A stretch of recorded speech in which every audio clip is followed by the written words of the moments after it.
Hello ఆయుష్, ఎలా ఉన్నావురా? SP గారు కొంచెం అలా పక్కకు వస్తారా?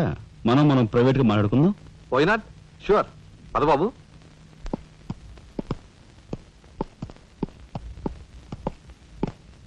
ఏమిటి తతంగం అంతా?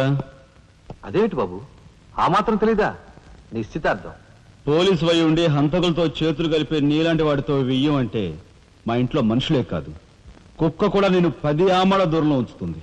నా సంపదకి మీ దరిద్రానికి 100 ఆమళ్ల దూరం ఉందని తెలిసి కూడా ఏరి కోరి మీ సంబంధం కోసం ఎందుకు వచ్చానో తెలుసా? మీ అన్నయ్య కలెక్టర్ అవుతున్నాడని. తెలుసు. కలెక్టర్ అల్లుడు చేతిలో ఉంటే అడ్డు ఆపు లేకుండా నేరాలు సాగించుకోవచ్చు అనే నీ నీచ బుద్ధి నాకు బాగా తెలుసు. నేనెంత నీచునో నీకు అర్థమైందిగా. ఇప్పుడు నువ్వు ఈ సంబంధానికి అడ్డుపడ్డావనుకో, ఏం చేస్తావు? నేను ఈరోజే జైలు నుంచి వచ్చాను. అవసరమైతే పెద్ద నేరం చేసి మళ్ళీ జైలుకి వెళ్ళటానికి రెడీ.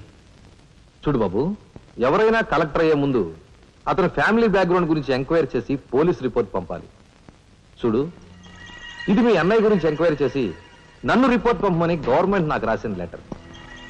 నువ్వు చెయ్యి నేరం మీద వేసుకుని మీ అన్నయ్యని ఆ డబ్బుతో చదివించావని నేను ఎంక్వైరీలో తెలుసుకున్నాను.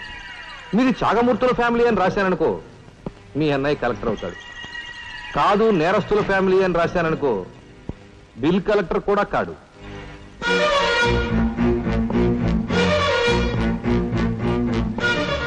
మరి మీ అన్నయ్య కలెక్టర్ కావాలనుకుంటావో ఇంకేం కావాలనుకుంటావో నువ్వే నిర్ణయించుకో. నేను వస్తాను, లోపల నా కోసం ఎదురు చూస్తుంటాను.